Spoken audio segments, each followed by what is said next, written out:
J'appelle Rose, que tout le monde connaît.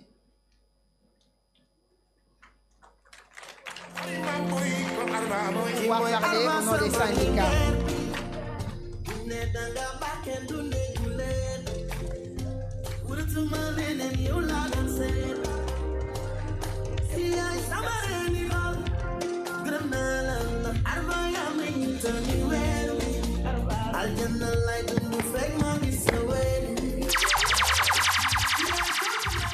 Boops.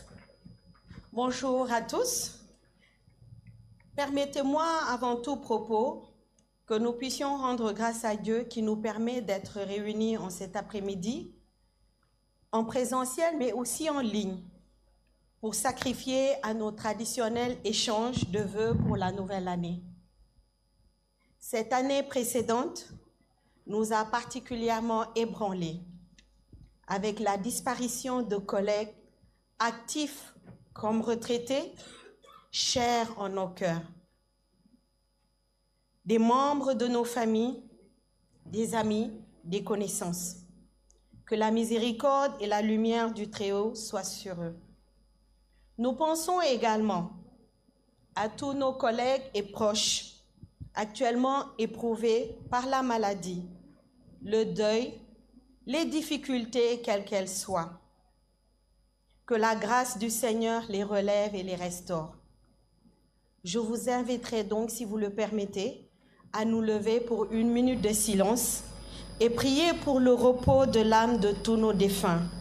Également que la foi, la force et le courage permettent de surmonter les épreuves.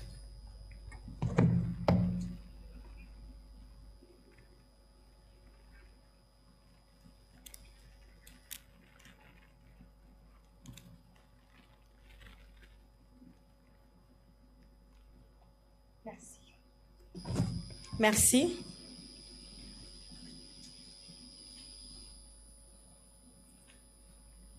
Monsieur le secrétaire général du SITS, Monsieur le directeur général, Mesdames et Messieurs les directeurs, Mesdames et Messieurs les chefs de département, Mesdames, Messieurs les chefs de service, Monsieur le président de l'Axon, Madame la présidente de l'AFSON, Monsieur le président de l'ASC, Monsieur le président de l'Amicale des chauffeurs, chers collègues du groupe Sonatel, en vos rangs et qualités, chers camarades.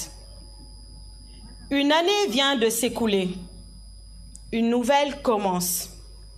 Et c'est avec une grande joie que je me tiens devant vous pour transmettre au nom de l'ensemble du personnel de l'intersyndicale et en mon nom propre, nos vœux les plus sincères de santé, de paix, de stabilité et de réussite, tant sur le plan personnel que professionnel, au directeur général M. Brelotte-Bas, aux membres du comité de direction et à vos familles respectives.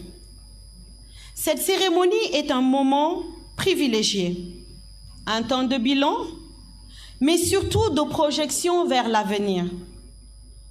Projection vers l'avenir, excellemment matérialisée par le visuel d'invitation. Monsieur le directeur général, en cette année 2026, vous souhaitez que nous embarquions avec vous et votre équipage au bord de votre plan stratégique pour relever ensemble les défis de croissance, d'innovation, de concurrence, de leadership, d'image. Notre entreprise Sonatel évolue véritablement en eau trouble, dans un environnement en profonde transformation, une concurrence accrue avec IaaS, Wave, Starlink qui s'annonce, et cette préférence toujours que nous recherchons dans le cœur des Sénégalais, et cela dans toutes les géographies du groupe. La transformation est inévitable et nous n'y sommes pas opposés. Au contraire, elle sera une source de progrès de performance et de compétitivité pour l'entreprise. Mais elle ne saurait s'arrêter là, car elle doit être au début et à la fin humaine. La transformation, aussi aboutie qu'elle soit, n'a de valeur que par l'humain qui la conçoit, la maîtrise et la met au service de l'entreprise et de l'écosystème. Chez Sonatel, notre force n'a jamais reposé uniquement sur nos infrastructures ou nos plateformes technologiques. Elle s'est basée avant tout sur les femmes et les hommes qui la composent. Leur expertise, leur engagement, leur créativité et leur sens des responsabilités. Veillons alors à ce que cette transformation ne se fasse jamais au détriment de l'humain. Monsieur le directeur général, cette traversée auquel vous nous invitez à faire ensemble, nous y sommes déjà. Le bateau, la Sonatel, est en mer depuis 40 ans et le voyage n'a jamais été de tout repos. Nous avons navigué dans toutes les conditions météorologiques possibles, mais nous sommes restés solides, embarqués et déterminés à chaque fois à arriver au port que nous nous sommes fixés. Nous avons été heureux en cette année 2025 que vous deveniez le capitaine à bord. Et nous souhaitons que malgré le tumulte des flots, la traversée de la transformation se fasse en toute sérénité pour qu'au port de 2028, Inch'Allah, les objectifs soient atteints. Mais pour cela, ce bateau doit tenir avec tout le personnel à bord, sans exclusion, sans peur et sans précarisation. Cette traversée de la transformation doit être exaltante et non un facteur d'angoisse, de surcharge ou de remise en cause des acquis sociaux. Car oui, voici des sentiments partagés. Arriverons-nous à la transformation voulue quand ce à quoi nous sommes attachés, Monsieur le directeur général, vous vous arrogez à votre autorité le droit de nous l'enlever? Y arriverons-nous quand la tête décide et le corps subit? Cette triste célébration de nos 40 ans de présence, de constance, de résistance et d'abnégation, foulée au sol par manque de reconnaissance, quand nous formulions le vœu de voir la promesse du cadeau se réaliser. Oui, Monsieur le directeur général, nous continuons à réclamer le cadeau d'anniversaire.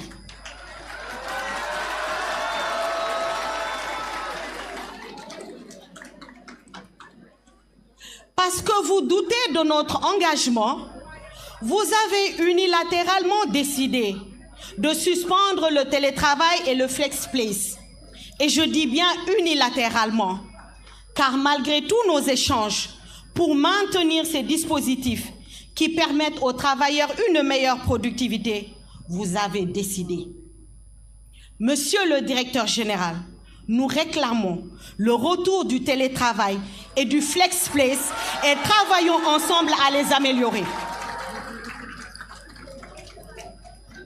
Dans ce bateau, nous étions en route pour le port solide 2026, avec un intéressement prévisionnel restant de 300 actions. Monsieur le directeur général, nous attendons nos actions. Malgré une année 2025 particulièrement difficile et où l'entreprise a subi de nombreux changements, vous, Sonateliens, vous êtes restés résilients et engagés à atteindre les objectifs. Je magnifie les djambars que vous êtes. Je vous sais encore plus que jamais prêts à aller en eau profonde pour le rayonnement du groupe Sonatel. Je disais précédemment que nous sommes tous dans le même bateau. Le capitaine en donne la direction, mais le personnel le fait avancer. Avancer sans risque d'arrêt du moteur exige une parfaite cohabitation entre innovation et valeurs humaines. Cela suppose un accompagnement sérieux des transformations, des formations adaptées et continues, une anticipation des impacts sur l'emploi et les conditions de travail, un dialogue social franc, permanent et respectueux. Le capital humain est la première richesse de Sonatel. Aucune technologie, aucune plateforme, aucune innovation ne remplacera l'engagement, l'expérience et le sens des responsabilités des travailleurs. Défendre l'humain, ce n'est pas refuser le changement, c'est exiger un changement juste, inclusif et partagé. Pour l'année qui commence, notre engagement doit être accompagner les mutations technologiques avec vigilance et responsabilité, renforcer le dialogue social pour construire des solutions durables et contribuer à une entreprise performante, mais aussi socialement exemplaire. L'avenir se construira avec la technologie, mais il se gagnera avec les hommes et les femmes de Sonatel. Restons unis, solidaires et engagés, afin d'avancer ensemble dans ce même bateau vers un futur où progrès rime avec justice sociale. Faisons vivre cet équilibre essentiel entre technologie et humain, afin que le groupe Sonatel continue d'avancer, uni, performant et responsable. L'année qui commence sera exigeante, mais elle sera surtout une année de construction collective. Aussi, je vous souhaite à toutes et à tous une excellente année et vous remercie pour votre attention.